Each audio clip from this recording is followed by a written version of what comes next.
Bendi Mataram, bagian ke-199. Suatu ingatan menusuk benaknya. Segera ia menjejak tanah dan lari bagaikan terbang. Tak kala ia melintasi sebuah gundukan, terdengarlah suatu perkelahian. Ia heran bukan kepalang, karena yang berkelahi ialah Kebu Banga dengan seseorang yang mengenakan pakaian seragam company. Apakah dia yang semalam disebut Gusti Maulana Safri? Pikirnya. Ingatan Titisari memang tajam. Meskipun dalam keadaan limbung, masih bisa menyimpan suatu percakapan selintasan dalam ingatannya, sebab yang berkelahi itu memang Maulana Safri. Dan pada saat-saat bahaya mengancam, muncullah dia menolong Maulana Safri. Dan demikianlah, setelah terjadi suatu rentetan percakapan, ia tertidur kecapean menjelang fajar hari. Aneh bunyi percakapan itu. Lebih aneh lagi adalah Maulana Safri. Ia seorang raja muda yang pernah malang melintang ke segala penjuru, sakti dan senang membawa kemauannya sendiri. Tetapi bertemu dengan Titisari, mendadak saja ia jadi penurut. Melihat Titisari tertidur, sesudah menangis terus-terusan, terbintiklah suatu rasa yang susah untuk diceritakan. Ia tidak mengganggunya atau mengusiknya, bahkan menjaganya, seolah-olah kaki dan tangannya terbelenggu oleh suatu kekuatan yang tidak dipengertinya sendiri. Terasa pada diri manusia. Dalam hidup ini berlaku kisah timbal balik. Sejarah mengkonsepi manusia.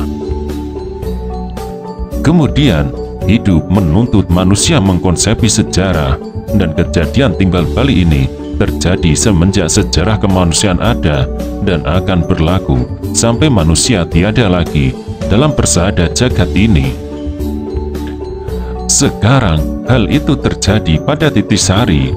Maulana Safri telah terikat dengan alasan-alasan yang tidak dimengertinya sendiri, lalu hidup mulai menggerayangi tubuh gadis itu. Mendadak saja Titisari memperoleh kesegarannya kembali. Ia seolah-olah sudah bertemu kembali dengan dirinya sendiri. Hanya terjadi beberapa jam setelah tidur pulas menjelang fajar hari. Tak kala menjenakkan mata, dilihatnya Maulana Safri duduk bersandar pada sebuah batu. Agaknya ia tertidur pula. Namun, dia seorang sakti, ilmunya tinggi. Begitu Titisari bergerak, ia sudah menyapa. Sebelah utara mengalir suatu sungai yang cukup bening airnya. Mandilah dahulu. Sudah seringkali Titisari bergaul dan mengenal orang-orang sakti seperti Maulana Safri. Sekalipun demikian, tak urung hatinya kagum juga. Hal itu ada sebabnya. Ia mengira bahwa hanya di Jawa Tengah saja yang terdapat orang-orang sakti seperti Gagak Seta, ayahnya sendiri, Kyai Kasan Kesambi, Ki Hajar Karangpandan, atau murid-murid Gunung Damar. Maka dengan tersenyum manis berangkatlah ia ke sungai. Paman, kau baik hati, karena itu aku pun mau berbaik hati pula, katanya setelah mandi. Ia datang dengan membawa serenteng ikan. Melihat Maulana Safri sudah membersihkan badan pula, taulah dia bahwa orang itu akan segera berangkat. Ia cerdik, hal itu sudah diduganya terlebih dahulu. Maka sengaja ia hendak memasak ikan seperti yang pernah disajikan dahulu kepada Kakak Seta. Dan teringat akan hal itu, teringatlah dia pula kepada si tolol sang aji. Hatinya lantas saja berduka, tetapi tidak pernah lagi seperti hari-hari kemarin. Nona, kata Maulana Safri. Tetapi belum lagi ia meneruskan perkataannya, Titisari sudah memotong. Meskipun kesehatanmu lebih baik daripada kemarin, tetapi kurasa belum pulih seperti sedia kala, katanya. Aku tahu kau memang akan segera berangkat untuk menemui seorang. Mendengar ujar Titisari, Maulana Safri kaget sampai berjingkrak. Itulah suatu rahasia besar yang akan membawa runtuh atau bangunnya himpunan Sangkuriang. Mengapa sampai diketahui orang luar? Tetapi sekali lagi, belum juga mulutnya membuka, Titisari sudah mendahului dengan membawa sikapnya acuh tak acuh. Paman mengenakan pakaian militer. Kalau tidak bermaksud menemani seseorang, masa sampai meninggalkan tangsi perkemahan? Hati Maulana Safri lemah sekaligus. Ia benar, pikirnya, dan diam-diam ia mengutuki kegoblokannya. Nona, kau cerdik. Aku memang hendak menemui seseorang. Tapi, tahukah engkau siapa yang bakal kutemui? Ia mencoba memancing. Titisari bukan Titisari. Kalau tak pandai menebak hati orang, maka sambil membakar ikannya, ia menyahut dengan suara ketololan. Mengapa tak tahu? Semalam dunia ini digembarkan oleh sepak terjang Endoh Permanasari, dan kau ingin menangkapnya, bukan? Lega hati Maulana Safri karena gadis itu ternyata tidak mengetahui siapa yang hendak ditemui, maka ia tertawa terbahak-bahak. Ya, betul, kau memang cerdik. Endoh memang keterlaluan. Dia harus menerima hukumannya. Inilah kewajibanku sebagai serdadu, dibayar untuk menjaga keamanan. Maulana Safri mengira bahwa dirinya sudah cerdik. Tak tahu dia malahan kena diselomoti gadis itu. Titisari tahu bahwa seseorang bernama Gusti Surya Pranata membawa pesan yang akan disampaikan lewat kedua pendekar tadi malam. Melihat Maulana Safri membawa lagak pandir, dia pun berlagak lebih dandir lagi. Kalau dibandingkan dengan Endoh, mana yang lebih tinggi, ilmuku atau ilmu iblis itu? Maulana Safri beragu-ragu. Setelah berpikir sebentar, ia menjawab, betapa aku bisa menilai ilmumu, Nona? Belum pernah aku melihat ilmumu, meski hanya sejurus pun. Sebaliknya, aku kenal Endoh Permanasari. Dia seorang ketua dari suatu himpunan pendekar, anak murid dan pewaris ilmu sakti Ratu Fatimah. Baik, kau mau bilang aku tak becus melawan dia, bukan? Oh, tidak. Buru-buru Maulana Safri memotong. Dia tak mau menyakiti gadis itu, terus saja berkata, nyerocos. Soalnya, karena aku belum pernah melihat jurusmu. Tapi kau bilang dia pewaris ilmu sakti Ratu Fatimah. Bukankah engkau sudah merendahkan aku? Sebenarnya, siapakah Ratu Fatimah yang nampaknya kau kagumi itu? Titisari masih saja membawa sikap ketolol-tololan. Maulana Safri terdiam sejenak. Coba kalau pertanyaan itu datang dari seorang yang bukan Titisari, pasti ia akan menjawab dengan segera. Sebaliknya, karena khawatir akan menyakiti gadis itu, ia jadi beragu.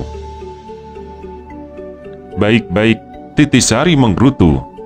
Kita makan dahulu. Sebentar lagi aku akan mencari Endoh Permanasari. Kalau aku dapat memenangkan iblis itu, apa taruhanmu? Seperti diketahui, sebelum Endoh Permanasari meninggalkan kedai, ia mengajukan tantangan terhadap Titisari di sebelah bukit yang nampak tak jauh lagi. Maulana Safri tak tahu hal itu. Pikirnya, anak ini berotak cerdas serta cerdik, tapi mulutnya besar pula. Endoh Permanasari seorang perempuan besar kepala. Masa dia sudi melayani seorang perempuan yang masih asing baginya? Tapi baiklah, aku jangan menyakiti hatinya. Dan setelah berpikir demikian, dengan didahului tertawa nyaring, ia berkata, kau bisa berlawanan dengan Endoh, itulah bagus sekali. Meskipun andai kata kalah, tidak akan memalukan. Bagus, kau memang pandai menghina seorang perempuan muda belia seperti aku. Bagus. Titisari mengomeli, dan buru-buru Maulana Safri menyahut gugup. Bukan begitu maksudku. Endoh mempunyai senjata andalan. Itulah pedang pusaka Sanggabuana, pusaka mustika yang tiada taranya di jagat ini.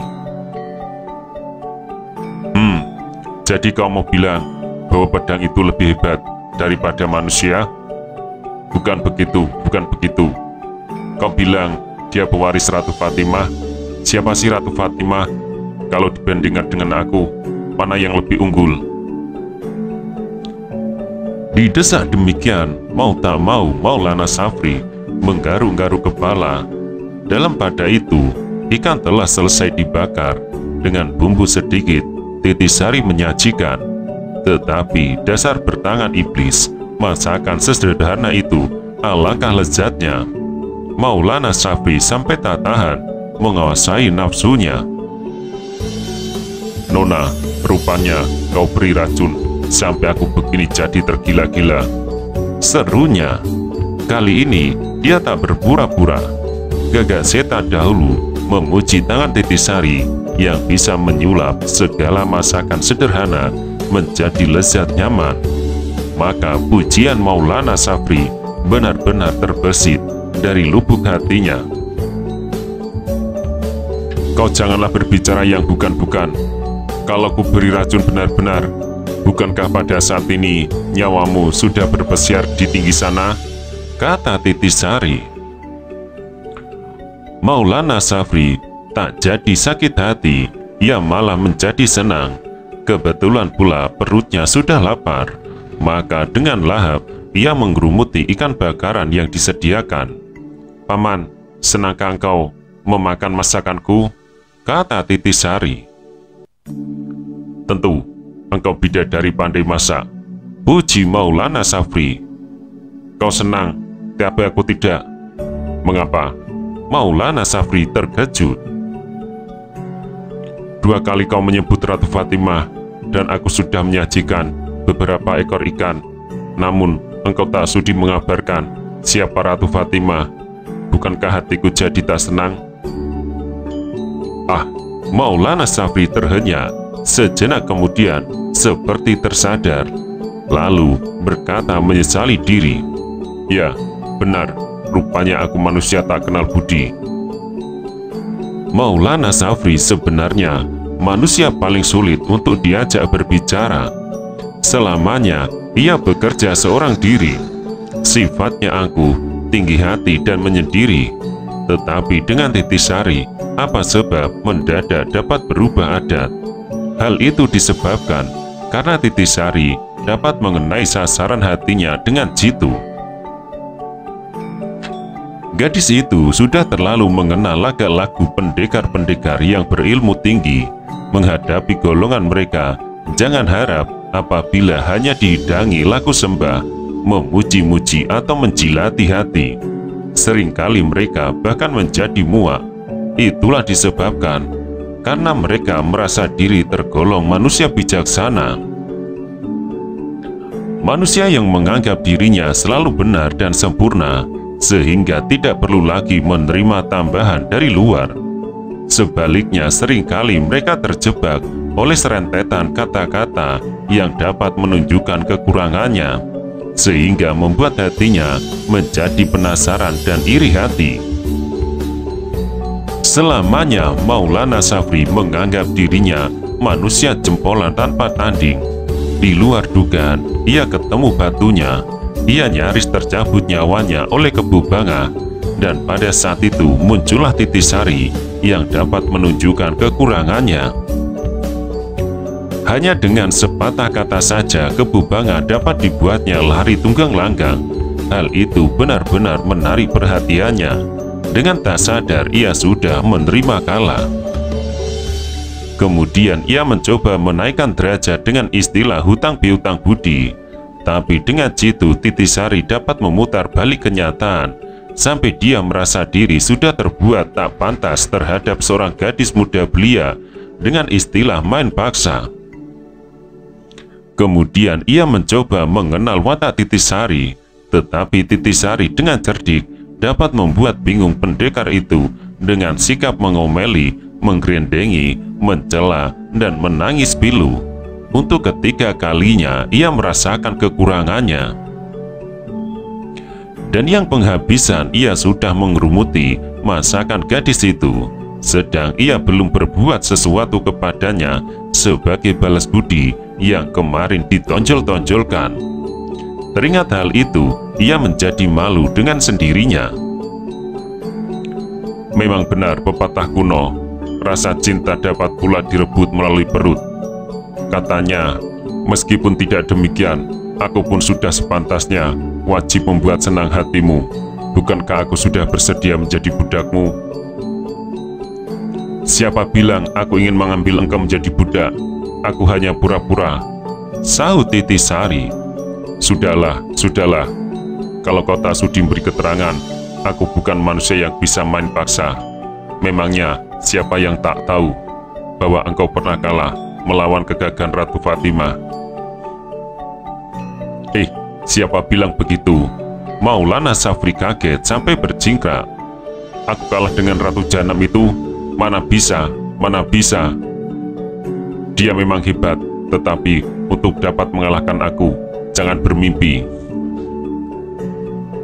Soalnya, karena dia memiliki pedang mustika yang tiada taranya di dunia ini, sehingga tidak dapat ia didekati. Nona, kau masih anak kemarin sore, betapa mengenal pedang mustika Sanggabuana. Meskipun engkau bersenjata apa saja tiada gunanya, karena hanya dengan satu kali tebas saja, senjatamu akan terajang seperti sayur mayur. Paman, kulihat umurmu dengan Endor Permanasari tiada seberapa selisihnya, tapi menilik kata-katamu, engkau seperti pernah bertempur melawan Ratu Fatimah. Benarkah itu? Kata Titisari. Mendengar pertanyaan Titisari, Maulana Safri terhanya sebentar. Wajahnya berubah, ia seperti mengiyakan, tapi batal dengan sendiri. Bukankah dia mengenakan pakaian seragam militer untuk menghilangkan jejak? Kalau ia sampai membenarkan, pastilah gadis itu akan mengejar terus. Dan mau tak mau, ia akan terpaksa menerangkan siapa dia sebenarnya. Tentu saja, ia tak menghendaki terjadi demikian. Itulah sebabnya, setelah menghela nafas, ia berkata mengalah. Ya benar, aku memang seorang pembual.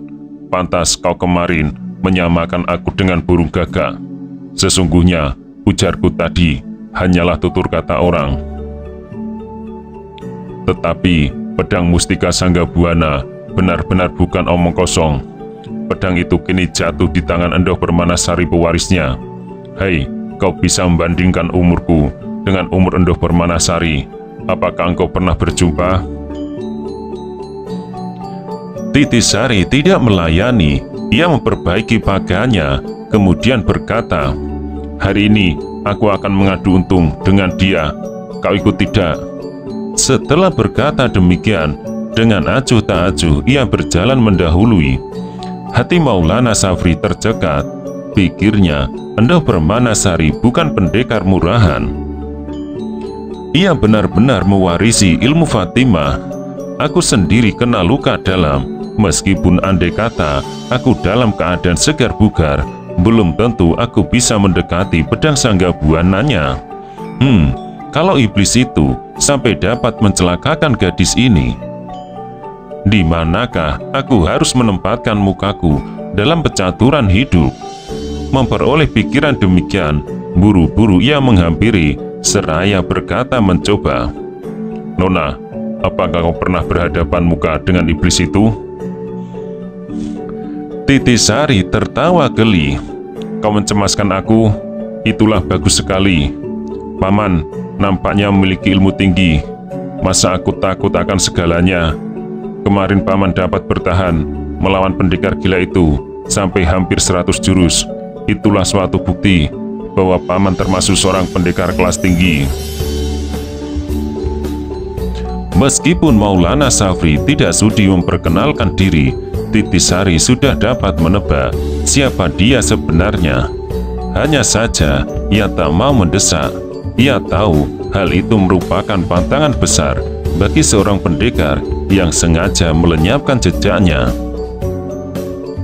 Namun, ia seorang gadis cerdik. Ia dapat mencari jalan lain untuk membuka topeng Raja Muda Himpunan Sang Kuryang itu. Dalam pada itu, Maulana Safri tertawa terbahak-bahak sambil berkata, mana bisa aku tergolong seorang pendekar kelas tinggi. melawan seorang gila saja tidak mampu." Titisari tertawa geli, sahutnya, "Kau ikut-ikutan pula menamakan dia seorang gila. Tapi tahukah engkau siapa dia sebenarnya?" Kembali hati Maulana Safri tercekat. Pendekar lawannya kemarin memang bukan orang sembarangan. Selama hidupnya, baru kali itu ia menghadapi seorang lawan tangguh. Malahan ia harus mengakui, seumpama tiada Titisari, pastilah jiwanya sudah melayang. Teringat betapa hanya dengan sepatah kata lawannya dapat dibuat lari tunggang langgang oleh Titisari. Besar dugaannya bahwa gadis itu pasti mempunyai sangkut pautnya. Maka dengan terbata-bata ia berkata, "Ah ya, aku memang manusia goblok. Nona kemarin hanya menyebut nama Sang Aji dan dia lari tunggang langgang. Apakah Nona bernama Sang Aji?"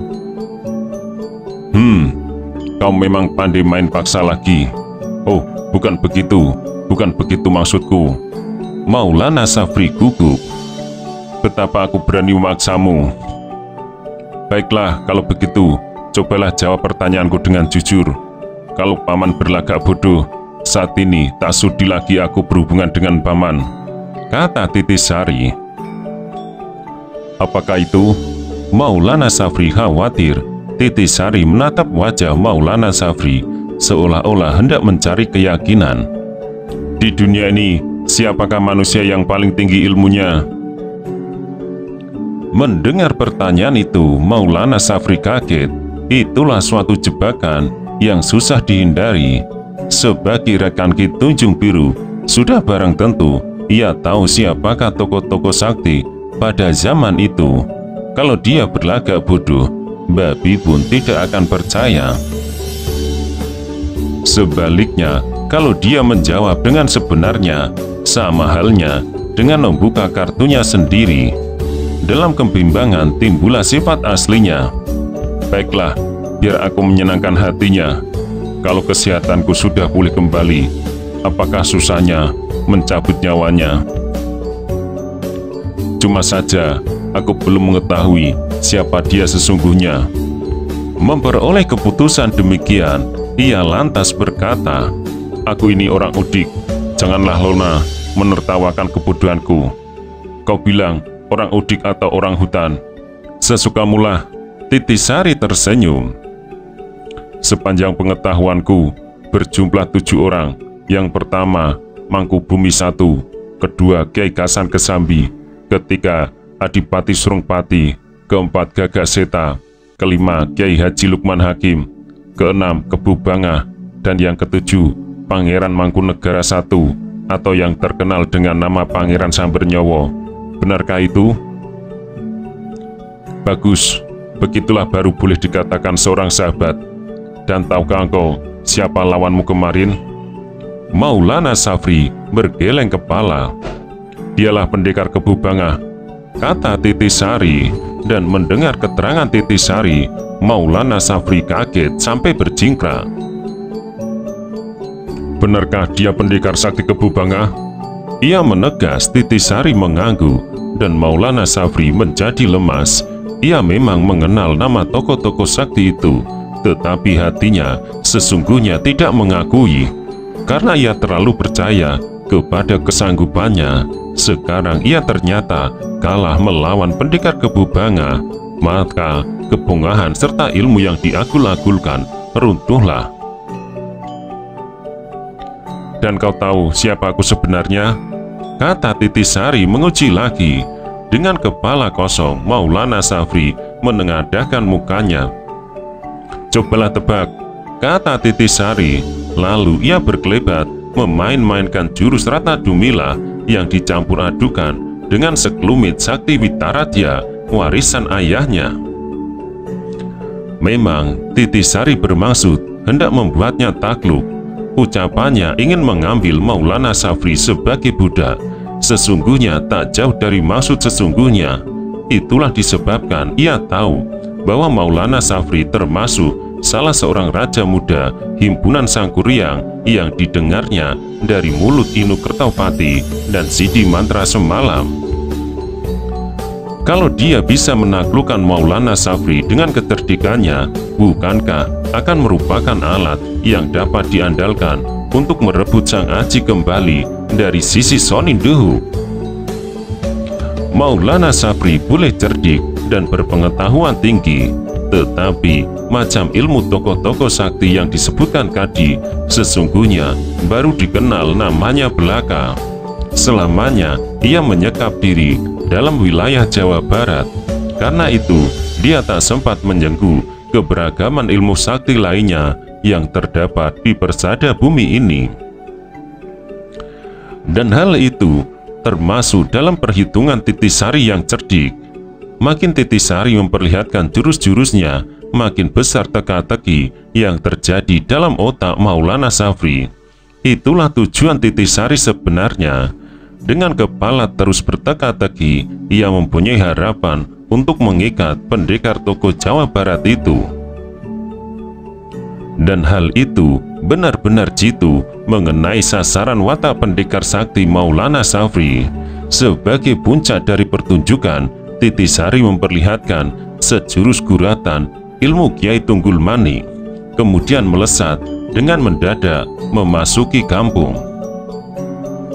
Maulana Safri seperti tersadar, lantas ia mengejar sambil berseru nyaring, "Nona, Nona, tunggu, bukankah aku sudah bersedia menjadi budakmu?" Perempuan bukan perempuan kalau tidak dapat membuat pusing laki-laki. Hampir melampaui tengah hari, Titisari terus membuat Maulana Safri berteka-teki.